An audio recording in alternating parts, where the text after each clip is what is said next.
Então o pecado é a resistência contrária ao tempo e ao molde que Deus quer dar. Qual que é o problema de Israel aqui? Eles não davam ouvidos. Só que existe um problema. Lembra qual era o problema de Israel? Ela resistia por causa do pecado. Que isso nos ensina? O oleiro tem um tempo, o oleiro tem um domínio, ele molda o vaso conforme ele quer, conforme o texto que a gente viu, mas o pecado, a rebeldia, aquilo que a gente não quer ouvir que Deus quer falar, o que ele faz? Atrasa o molde que Deus quer dar. Deus está falando, mas o que está acontecendo? Não quero, não quero, não quero. E o que é o não querer do vaso aqui? Ele não quer tomar a forma que Deus quer dar para ele.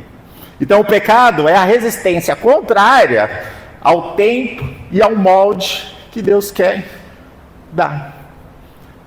Então Deus quer criar um vaso, quer moldar o vaso, quer dar um valor para ele, quer dar uma utilidade, um propósito, e o vaso se recusa a ser o molde que Deus quer. Só que Deus tem paciência. Isso é a graça. Mas o detalhe é, Deus tem paciência, isso é a graça, mas Ele está anunciando o juízo. Lembra que o texto está falando, o contexto de Jeremias? Ele está anunciando o juízo para o povo o tempo inteiro. E para a igreja também. Não muda nada.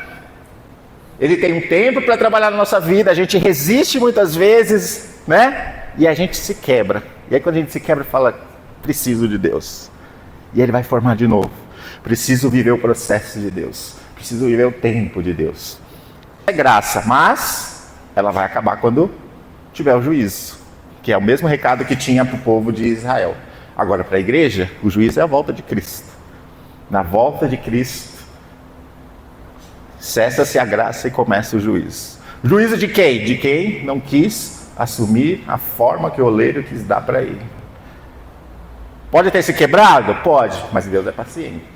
E é bom às vezes se quebrar para a gente perceber algumas coisas que precisam ser transformadas em nossa vida.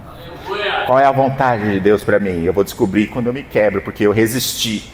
Eu sempre achei que não era daquele jeito. Então, o pecado é o que muitas vezes impede a gente de viver o molde, o propósito que Deus quer para a nossa vida. E qual é o pecado que hoje nos impede? Aí, pecado tem uma lista grande. Não, isso não é pecado. Será que não é o que você acha?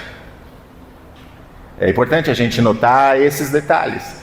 O pecado é o que faz com que a gente resista à vontade de Deus.